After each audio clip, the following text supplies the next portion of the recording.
அடுத்தபடியாக மற்றொரு காரியத்தை உங்களோட பயன்படுத்த ஏவப்படுகிறேன். பிலிப்பு 2ஆம் அதிகாரம் 3வது வசனம். ஒன்றையும் வாதினாலாவது வீண் பெருமையிலாவது செய்யாமல் மனத்தாழ்வினாலே ஒருவர் தங்களில் மேன்மையானவர்கள் என்ன கடவர்கள். இந்த இது நம்ம கிட்ட இருக்குதா? அது சில பேர் ஏன் வீட்டுல பிரச்சனை, எங்கனாலும் பிரச்சனைக்கு என்ன காரணம் அப்படின்னா ஆர்கியூ பண்ணிக்கிட்டே இருப்பாங்க. சில பேருக்கு அது ஒரு பிளஷர் தான். நான் பார்த்துருக்கிறேன். தித்திப்புனா கசப்புன்னு சொல்லு, இது கசப்புனா தித்திப்புன்னு சொல்லு, அதுல ஒரு பெருமை. அப்ப ஒத்துக்கிறதே கிடையாது. ஆர்கியூமெண்ட் இல்லையா? கணவன் செய்யற தவிர மனைவி சொல்றா, மனைவி செய்யற தப்ப கணவன் சொல்றா, பிள்ளைகள் செய்யறத பெற்றோர்கள் சொல்லுகின்ற பொழுது பிள்ளைகள் ஏற்றுக்கொள்வது இல்லையா? அப்பா அம்மா இப்படி இருக்கு, அதை பார்த்து அவங்க பிள்ளைகள் ஒரு குடும்பத்துல போய் பாக்குறோம் இல்லையா? தகப்ப என்னென்ன பண்றாங்க, தாய் என்னென்ன பண்றாங்களோ அதை பார்த்து பிள்ளைக்கு வளருது இல்லையா?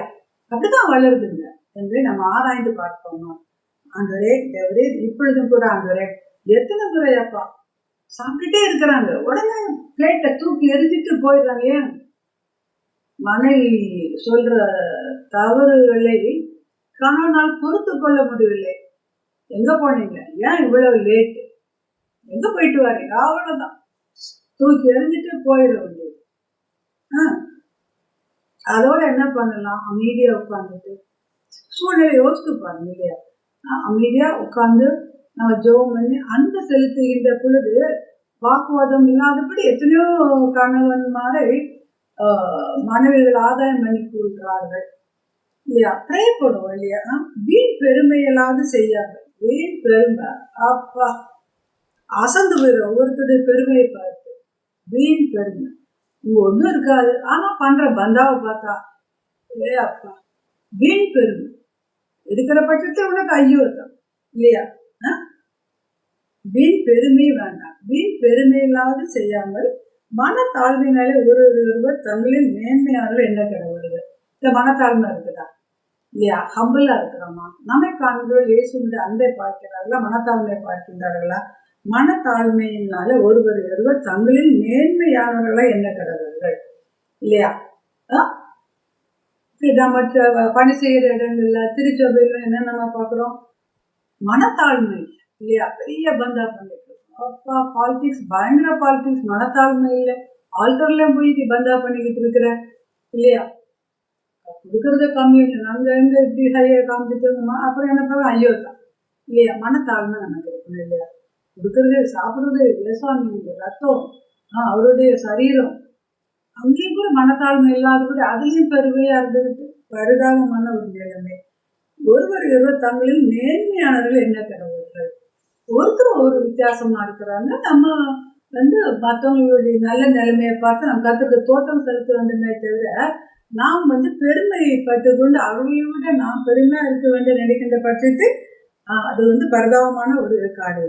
ஆண்டவர் சொல்றாரு பிலிப்பியர் 2:4 அவனவன் தனக்கான விலையில பிறருக்கானவர்களை நோக்குவானாக. கிறிஸ்து இயேசுவின் சிந்தை உங்களிலும் இருக்க கடவுளே. ஆண்டவர் எப்படி பாருங்க, அவர் தேவனுடைய ரூபமா இருந்தும் தேவ சமீபமா இருப்பதை கொள்ளையாடின பொருளை எண்ணாமல் நம்மை தாமே வெறுமையாக்கி அடிமையின் ரூபம் எடுத்து மனுஷன் சாயலானார். ஒரு அம்மாவுக்கு ரொம்ப சோகம். அப்போ என்ன செய்யனே தெரியல. ஆண்டவர் காமிக்கிறார், சிலுவை சுமந்த எனக்கு ரொம்ப பிடித்து ப்ரேயர் பண்றது மற்றவங்களுக்கு அவங்க ஸ்பிரிச்சுவல் லெவலுக்கு ஏற்ற மாதிரி ஆண்டவர் அதை வெளிப்படுத்துவார். அப்போ முதல் டைம் நான் சிலுவை சுமந்த இயேசுவை நான் பார்த்தேன். ஆண்டவர் சொன்னார், அவர் தன்னுடைய சிலுவை நினைச்சிட்டு இருக்காரு, இப்ப நானே சிலுவை சுமந்துட்டு போறேன், என்ன பார்க்க சொல்லு அப்படின்னு. அதெல்லாம் அவங்க ரிவீல் பண்றோம். பிரச்சனை எதுவா இருந்தா கூட ஆண்டவர் சிலுவையில சுமந்து தீர்த்து விட்டாருமா, அவரை நோக்கி பாரு, ஜெபம் பண்ணு. அந்த கேர்ளுக்கு சுகம் பிரஸ்ட்ல கட்டி கேன்சரா இருக்குமோ அப்படி அப்படி எல்லாத்தையும் விட்டுட்டு இல்லை, சிலுவை சுமந்து இயேசு உனக்கு முன்னால போறாரு. அதனால ஆண்டவர் என்ன பண்றாருங்க, தம்மை அவர் வெறுமையாக்குறார். அடிமையின் ரூபம் எடுத்து நமக்கா சிலுவை எடுத்தார். இதை செஞ்சவர் நமக்கு கண்டிப்பாக பெரிய காரியங்களை செய்வான்னு சொல்லிட்டு உன்கிட்ட இருக்கிற இந்த மேட்டிமெல்லாம் எடுத்து போடுவா. அது ஆண்டவர் சொல்றார், சாரி மேடம், நான் பண்ண தப்ப ஆண்டர்கிட்ட மன்னிப்பு கேட்டேன். ஜெபம் பண்ண ஆண்டவர் கிருபா சுகத்தை கொடுத்தா. கர்த்தருக்கு கொடான கூடி ஸ்தோத்திரம் உண்டாவதாக. எனவே இந்த நாளில கூட ஜெபம் பண்ணுமா, ஆண்டவரே சுவாமி, நீங்க ஆண்டவரே உண்மை கர்த்தாவே தாழ்த்து நீர் ஆண்டவரே தன்னை தானே வெறுமையாக்கி அடிமையின் ரூபம் எடுத்து சுவாமி மனுஷர் சாயலாம் நீங்கப்பா உண்டாக்கப்பட்டத நம்மளால ஒன்றும் இல்லை ஆண்டவரே. ஆண்டவரே நீ தேவனோடு இருக்கிறப்பா, எங்களுக்காக அந்த உலகத்திற்கு வந்து உபய தாழ்த்தி எங்கள் வீட்டுக்குள் முருட்டாக ஆண்டவரே இந்த சிலுவை எடுத்து எங்களுக்காக ரத்தம் சிந்தி மறுத்தீரப்பா.